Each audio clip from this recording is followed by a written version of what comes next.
divide 206 by 5 in long division method. So 5 times 4 is 20. On subtracting we get 0.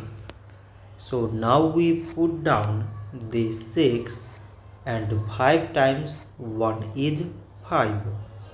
On subtracting we get 1. So now there is no any other number to put it down.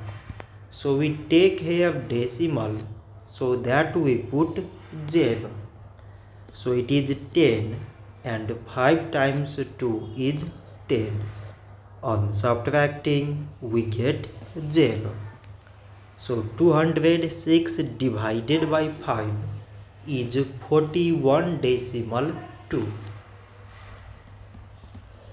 So this much for today, and thanks for watching.